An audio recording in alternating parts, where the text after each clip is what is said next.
La première chose d'abord, c'est quoi que vous l'avez vu, nous avons organisé ce retour-là.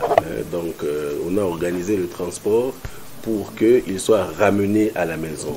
Et les zones de retour, notamment, spécialement pour ceux qui sont en train de partir, c'est plus Boga, Tchabi, où il y avait, comme vous le savez, il y avait beaucoup d'adeptes là-bas qui ont été éloignés de ces villages-là. Voilà, et des faits aussi, parce que leur capacité de nuisance a vraiment diminué. Non, c'est la paix, hein, c'est la paix. Vous savez que nous avons beaucoup travaillé avec nos amis de la MONUSCO. Nous avons d'abord, nous avions eu des troupes, on a eu un bataillon qui est venu de Lokossa, qui est aujourd'hui à Boga.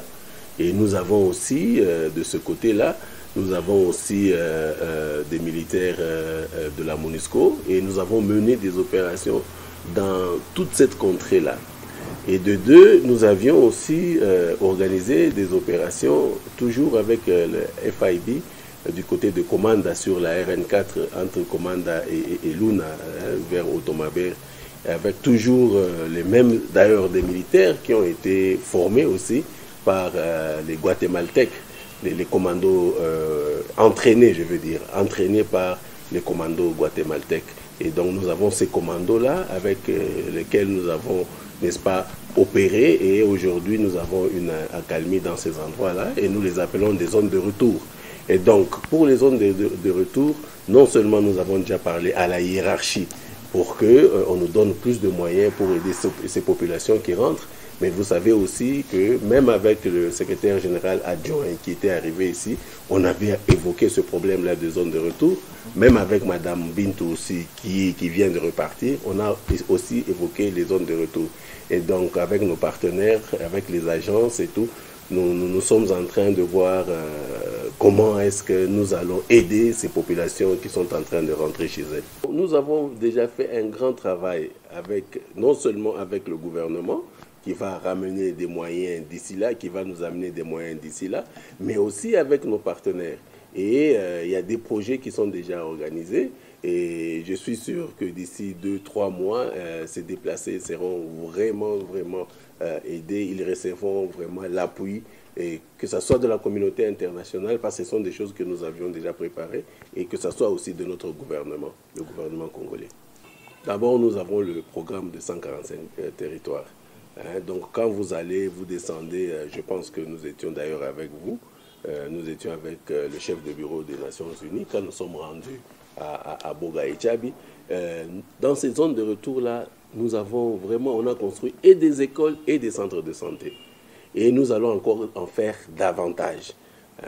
La dernière fois, il y a 2-3 jours, j'étais avec le chef du groupement, ici, qui était avec certains de ses membres ici, et nous avons parlé, il nous a donné aussi la cartographie de toutes ces écoles et les écoles qui ont été, n'est-ce pas, détruites et incendiées, pour que, effectivement, nous puissions n'est-ce pas, les réhabiliter. Et ça, c'est déjà fait. Ça, ne vous en faites pas, tout est sur le bon chemin.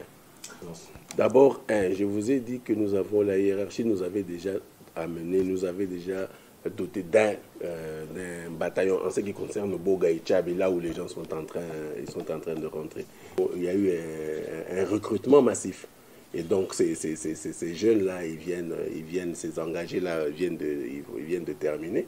Et dans quelques 2 ou 3 mois, ils seront là et donc ils pourront valablement remplacer toutes les forces là dont vous avez parlé. Mais pour la MONUSCO, vous savez, nous sommes en train de travailler sur le plan de transition.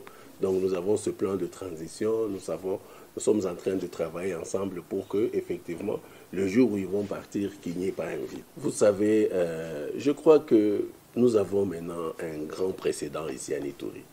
Nous sommes arrivés ici, même si les gens, l'image qu'ils veulent, les mauvaises personnes de toutes les façons, l'image qu'ils veulent montrer, c'est que toujours insécurité, insécurité. Mais vous savez que nous sommes arrivés ici à Ituri, de Marabo jusqu'à Komanda. Il n'y avait pas de population. Aujourd'hui, ces populations-là sont rentrées. Boga, Tchabi, les populations avaient fui. Aujourd'hui, ces populations sont rentrées. Vous prenez aussi Ngote, Djalasiga. Il n'y avait pas de population. Aujourd'hui, ces populations sont rentrées. Kobu, Bambou, Nyangaray, Lipri, Mwanga, les populations sont rentrées.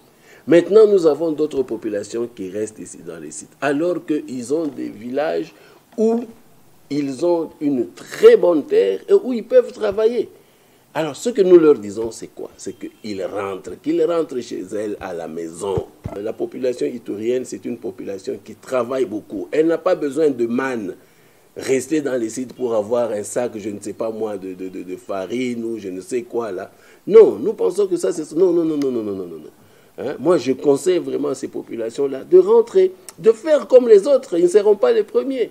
Les autres sont rentrés. Les Banyel, ils sont rentrés chez eux. Les Ndou sont rentrés chez eux. Hein? Alors, ceux qui sont encore dans les sites, qu'ils rentrent chez eux au lieu de rester avec les enfants dans ces conditions-là. Ça ne va pas, ça ne va pas. Les enfants, des fois, des enfants qui ne vont pas à l'école, les enfants, des fois, aussi malnutris, parce que ça, c'est la vérité aussi, parce que depuis un certain temps, les vivres n'arrivent pas régulièrement comme c'était auparavant. Et donc, maintenant, aujourd'hui, ils ont cette opportunité-là. En tout état de cause, nous aurons, comme je vous l'ai dit, dans un avenir très proche ici, on aura encore davantage de personnel, et donc toutes ces contrées-là seront sécurisées. Mais moi, je pense que ces populations peuvent commencer à rentrer déjà chez elles. Voilà.